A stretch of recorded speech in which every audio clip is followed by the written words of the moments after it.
All right, so one more area where people seem to get tripped up sometimes, whether it's with your motivation, your habits, your stress, we've talked about those things. Another place people often get tripped up has to do with the other people we are choosing, or not always choosing, to surround ourselves with. So let's think about this for a moment. People in your life tend to either be toxic in some way, or they tend to be healthy. Just like our habits, they can serve you in a positive way or support you in a positive way, or they really can create stress. And if we think about the people in our lives, we know where we get our stress and we know where we get our energy. Some days it feels like we get pulled a lot more to the stress than we do the things that give us energy. So let me give you an analogy that might help you kind of manage where the other people in your life fit in. Because you can't control other people, but you certainly can manage where or if they fit into your life. So this analogy is simply called "get off my bus." And it's pretty simple. We're all born and we're bus drivers. We drive our little bus through our entire lives. And as we drive through our lives, there are people constantly getting on our bus and people constantly getting off of our bus. Now, people that come onto our bus, they might come on for a moment, they might come on for a couple of years, they might come on for a lifetime. Those that are on for a lifetime might sometimes shift where they are in your bus, but they're always there. But at different points in your life, anytime you feel stuck, anytime you're looking for clarity, anytime you've got people who are causing or creating a little more of that stress than that energy, there are 5 questions that you can ask about your bus. You ask yourself these questions, but more importantly, you need to answer them. If you do that, you'll get some quick clarity, and that clarity is going to help you take action. And anytime you have clarity and action together, you get a result. And that's what we're looking for here. The results you want to help you do what you want to do in your life. So let's talk about these 5 questions about your bus. Question number 1. Who is sitting in the driver's seat of your bus? Are you still driving your bus? Or did you get up and let someone else sit down? Now, there are times in our lives where other people can be driving our bus, and that's an okay thing. The key there is, if I'm now along for the ride, I need to make sure I chose to put that person in the driver's seat for something. The challenge is when we realize we're no longer driving our bus, but someone else just kind of jumped in and took over. So who is driving your bus? Anytime someone else is in that driver's seat, make sure it was a choice. You chose to put them there for a specific reason. If not, you need to own it and take your bus back. Question number 2. If you take a look at the top front of any city bus, what's all across the top? What does it say? The destination. Where are you going? Now, it's interesting to think how many people, and you can sit back, you may be one of them at the moment. We all are this person at some point in our lives, but you see them all the time. They're literally wandering aimlessly through their lives. There's no rhyme or reason. There's no plan. There's no map. There's no thought really other than let me get up and go day to day going through my autopilot. But when you stop to think about what is it I'm trying to do? Where am I trying to go? What am I trying to accomplish? It doesn't have to be your final destination in life. It could be what are you trying to accomplish by the end of the day, or by the end of the week, or by the end of the year. But you have to have an idea of what it is you're trying to do. Because without that, the danger is you get to a spot where there's a traffic jam, or you get to a spot where you stop at a stop sign, and if you don't know where you want to go, those are the moments you get stuck. Because without knowing what you're trying to do or where you're trying to go, what inevitably happens is if I'm at the stop sign, I'm going to sit there. I'm going to get stuck. And just like the Scarecrow in The Wizard of Oz, you might take a few moments and go, well, I could go that way. Or I could go that way.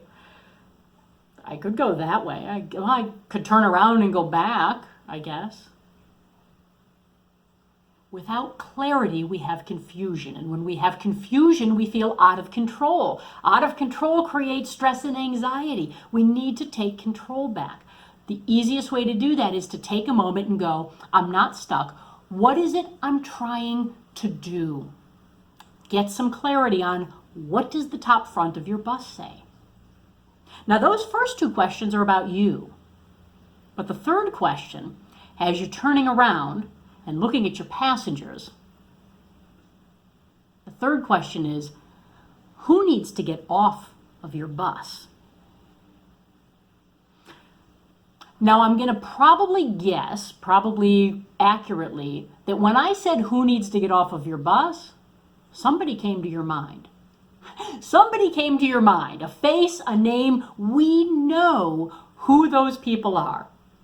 If you didn't realize or a name didn't come to your mind or a face didn't, these are those people. You take your phone out because your phone rings and you look at it, and within a moment you go, oh, voicemail. I'm not doing that now. Those are those people. So who needs to get off of your bus? These are the naysayers, the negative people, the ones who are always arguing or saying that'll never work. They're the people who live over here in that stress place. They don't bring us energy, they bring us stress. And it's a constant. It's simply who they are. They might be toxic personalities.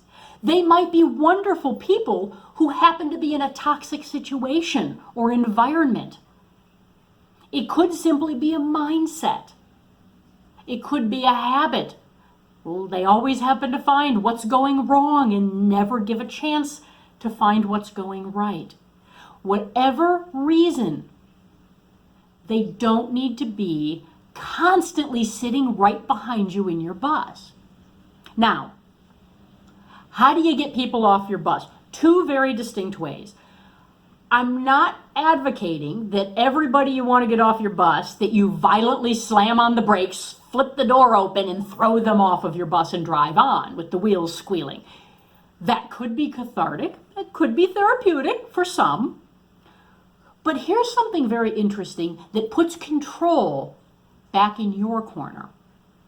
Oftentimes, those people, because you can't always throw family or friends or coworkers off of the bus. You gotta have them on your bus and they're gonna be there forever. But oftentimes what's happening is you feel like they're sitting right over you, behind you, with their hand on the wheel, driving with you. The reality is they're not. They're not. What's keeping them right up there with you in that driver's seat or sitting right behind you is your focusing on them.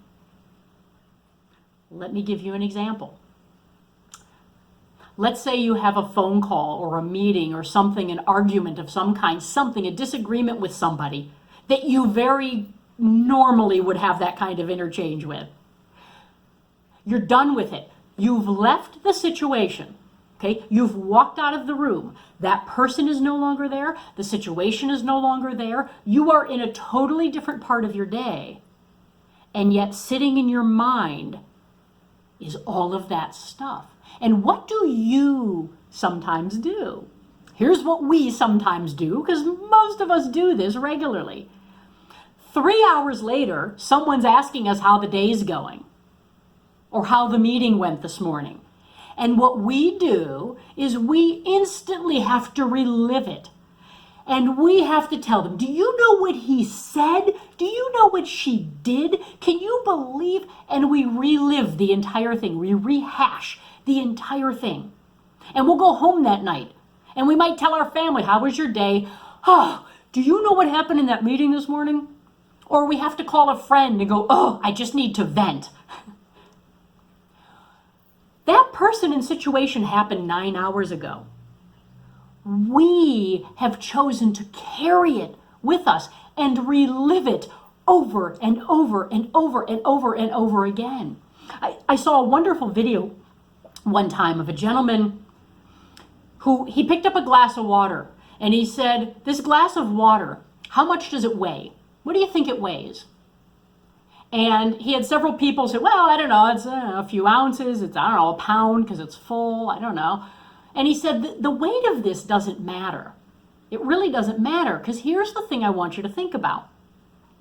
This probably doesn't weigh a whole lot right now, this glass of water. But the longer I hold this glass of water, the heavier it gets. If you're not putting that thought down, that the thought alone isn't the problem. The thought alone isn't causing the stress. But if you choose to hold on to that thought, sometimes for hours, sometimes for days, and not only hold on to it where it's becoming heavier and heavier and heavier, but you're reliving it. That's a choice that we're making. So sometimes you can have somebody get off your bus simply by refocusing off of them. Because the more you are pulling them into your head, you're the one holding that. Their part is over. Moving on. So simply refocusing off of that person or situation naturally moves it back a few seats in your bus. You have that control. So who needs to get off of your bus? The fourth question is, who needs to get on your bus? We live our lifetimes on autopilot. We have the same people oftentimes in our little circle on our bus. But sometimes there are other people that would be helpful to have. A great example of this is when you talk to someone who's made a choice to start a new business. And maybe they've made that decision because there's something they do really well. If there's something, and there is something, if you look for it, it's a totally other course, there's something you do as well, if not better, than everyone else you know, that's a great reason to start that business, to start consulting, to start doing that, because that's who you are. But oftentimes what happens, and why so many people in that situation with some great talent don't always become very successful with it, is because they feel we need to wear 7 hats, right? You'll hear that all the time. Oh, as an entrepreneur, you're going to need to wear several hats. No, you don't. No, you don't. What are the 2 or 3 things that you do well and you really enjoy doing? And then, what are the things either you don't really do well, other people do much better than you, or you don't really like doing? I guarantee if you start going out and looking for people who like doing those things and do them well, those types of people are looking for people who do what you do well and like doing. And when you find each other, that's when the magic happens. You don't need to wear 7 or 10 or 14 hats. You need to wear 2 or 3. And you need to find people who wear those other hats much better than you. Who needs to get on your bus? Now, the 5th question really is about your perception of what's important. And that's a heavy word because we think things are so important these days that are absolutely ridiculous, and I'm just going to say that. The 5th question is, whose bus do you need to get off of? We all have things that if you open your calendars and take a look, you might look at something and go, oh, that again? Didn't we just do that? And we probably have things on the calendar that we look at and go, hey, I love that. That's where I get some of my energy. I very much look forward to that. Here's the thing to think about. If there's something in your life, whether it's a person, an event of some kind, a monthly type meeting, things like that that you've done that appear on your calendar, those things may have fit very well in your life 6 months ago or a year ago or 5 years ago. But if they're still taking up your scheduled time and they do not fit anymore, they need to go. You need to step off of those buses. Think about it. Would you walk out on the street and get on a city bus without seeing where it's going or what route it's taking and just see kind of where you end up? Of course not. But isn't it fascinating to think that we do that with our lives sometimes? So something that's very helpful, not only helpful, but imperative for you to do is to every once in a while, it could be every 6 months, it could be once a year, take a look at where you are spending your time, with whom you are spending it, with what you are spending it, why you are spending it, where you're spending it, and simply make sure those things are still choices that you're making that fit. If they're not, look at all that found time that you're probably always looking for that's sitting right there on your calendar. Make those conscious choices. And don't be afraid to identify who needs to get off of your bus.